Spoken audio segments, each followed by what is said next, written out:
Hello everyone, so this is list 4 of 5 of this year. These are my top 10 favorite TV shows of 2022. So of course this list is nowhere near definitive.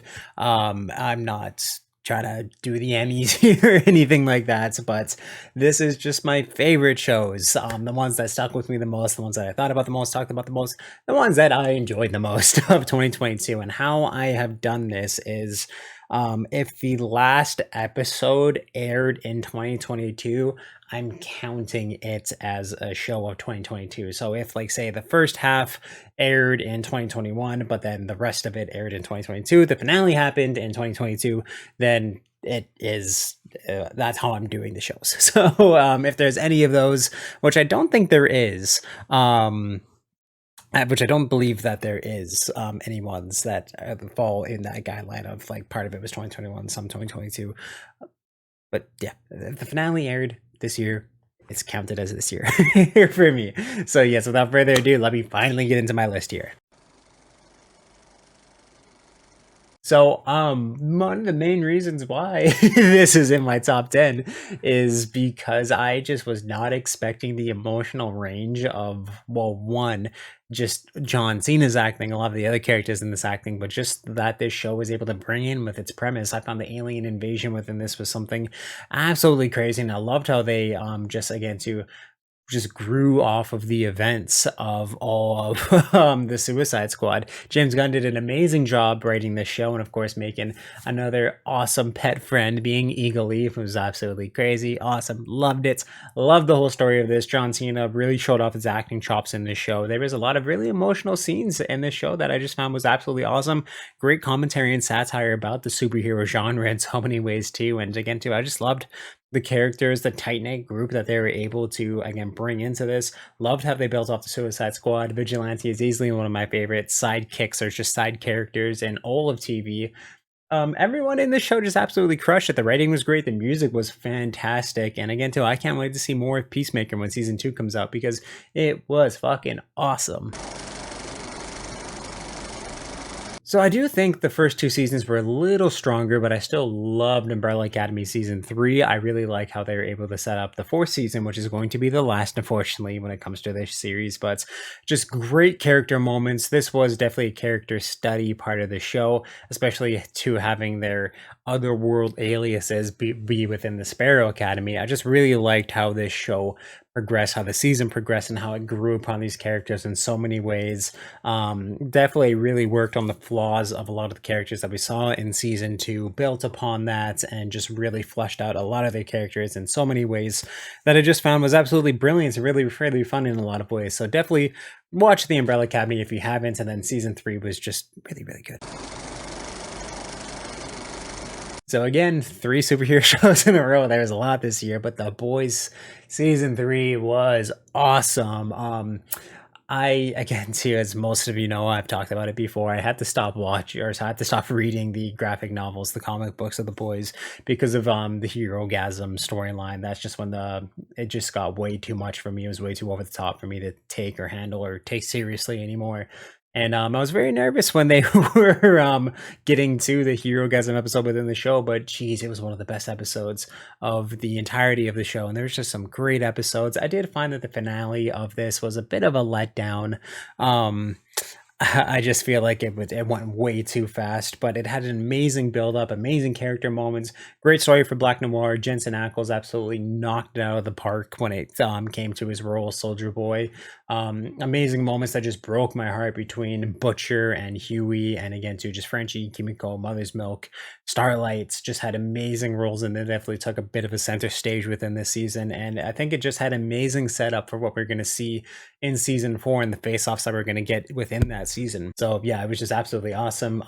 Again, To The Boys is definitely not going to be for everyone, but definitely give it a shot. Season 3 was amazing.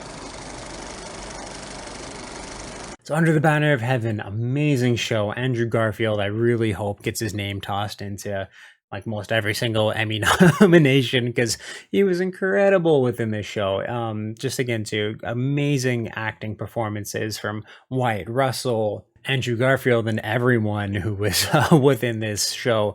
Very, very, very good murder mystery that really tackled a lot of great things to do with faith, within religion, the Mormon communities, excommunication, so many things like that, that it just did an amazing job handling. And again, to just being on both sides of the law and the faith. Andrew Garfield was able to deliver an incredible performance that was just very, very emotional, very, very conflicted, very, very vulnerable. And yeah, it was just an amazing, beautiful show.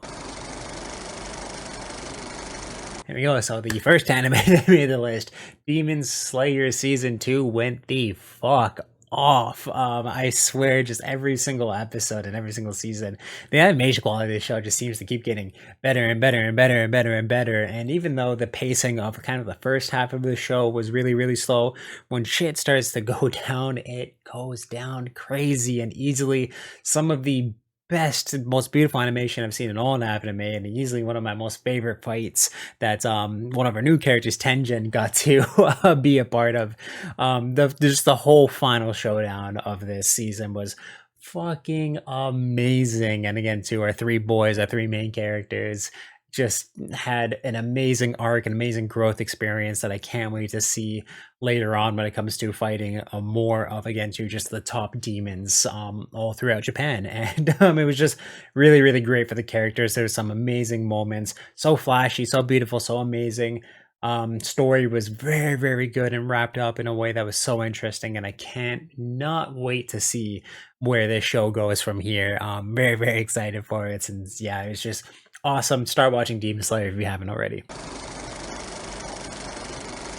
All right, so about halfway through the list now, we have Stranger Things Season 4. I've always really, really enjoyed this show in a lot of ways, and I know a lot of people, like, with the just how big this season got, and again, to a lot of people making fun of the fandom, things like that, but just taking the season for what it is.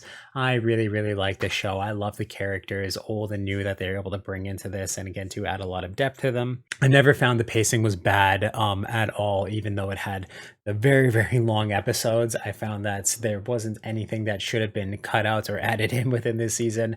They just explored everything they needed to within this season absolutely perfectly, had really, really good setup for the next season, which is going to be the final season. Vecna was an amazing villain that just had so much good backstory, good depth, and just a lot of ties to the world that I found was very, very, very well done. And I can't say I just loved how they were able to create this show. And and just this whole season was absolutely amazing. And this is the scale that the rest of the show is going to take on. I'm very, very excited for the finale. There were some amazing moments. Of just amazing characters that were within it. It's easily some of my favorite moments of TV within this year were in this show. If I was to do like a top 10 moments, I'm certain so many of them would come from Stranger Things Season 4. It was awesome. It was really, really great. And that's why it is my number 5 pick. So, of course, I was very, very nervous. I love the Fire and Blood books, but after the kind of abysmal showing that the last few seasons of Game of Thrones went through, of course, I was very, very nervous coming into House of the Dragon, but right off the bat, I was hooked into the show and just how it didn't hold back from anything, any of its themes. Like, again, to a mandatory C-section within the first episode was wild, and definitely a way to show people that they're going back to the style of Game of Thrones where no one is safe from any fate, really. Amazing dragon sequences, heart-wrenching, gut-wrenching sequences that, again, too, made you feel uncomfortable in a lot of ways. And I find that very powerful when movies, TV shows, anything can make you feel things that you don't want to feel. And the show did that in a lot of ways that was just extremely effective and had you feeling for the characters in so many ways. Even the villains, even like the terrible people you end up cheering for, like Damon had such an amazing arc, and Matt Smith put on a clinic of a performance within this show. He was unbelievable. He was amazing. I love his performance. I can't wait to see more of them. The Battle of the God's Eye. I'm very, very excited for when that comes in. But a very, very faithful adaptation to the books. That's just, again, too, it's faithful and spins its own way in a lot of ways because of course the book was written as a textbook from a bunch of different sources, but this is actually what happened. So there's a lot of secrets history that the authors would have no idea knowing of, and I found that they were just able to weave that into it very, very good because of course the book's written as a textbook, but the show shows the things that really, really happen in ways that are very interesting, and again to just add more of an experience to reading the books, and just a lot more again to of like the meats and bones that the book was missing. It was awesome. I really, really enjoyed this season. I can't wait for more. It's Better Call season 6. Oh, man, there's not really anything I could say bad about this entire season. One of the best TV finales of all time. So yes, Better Call Saul is over now, but Bob Odenkirk deserves all the praise and all the attention in the world for how he was able to play the character of Saul Goodman, especially within the season. Again, too, I just thought it was an absolutely flawless season, flawless ending. Like I said, one of the best episodes of TV, one of the best finales of all time. It'll definitely go down as that. I do think it was a better ending than Breaking Bad, and I thought that was a perfect ending in so many ways. But yeah, just what an incredible show, amazing performances, and it's just kind of too fits into that golden era of TV and storytelling. An amazing character study of Saul Goodman, something too that's I know a lot of people didn't think that this show was necessary in a lot of ways, but holy moly, what a story! What amazing characters! I'm so glad Bob Odenkirk and Vince Gilligan were able to bring this show to life because yeah, it was just an incredible experience, and yeah, just deserves to be in anyone's top three for best shows of the year. So number two, I was very surprised that this show was going to again make it this far within its, but Andor was fucking amazing, and Star Wars really at its best in so many ways. Amazing storytelling, amazing cinematography and visuals, amazing characters. That's Andy Serkis, again Cassian's mom, have some of the most incredible speeches and rallies that you have ever heard in any medium or any form of media. It was such a good season. The heist sequences, the prison breaks, everything that happened within this season had it was just amazingly done in so many ways, and I was enthralled and just entrenched in this world. And I loved Rogue One and its gritty take on the Star Wars universe, and I was really hoping to see a lot more of this within the show. And holy shit, did it ever deliver that in every single way! It was just so intense, so amazing, and again too really flawless in a whole lot of things. Yes, it's slow, but it's a slow burn that builds up to some of the most amazing payoffs you've seen in TV and of course in Star Wars.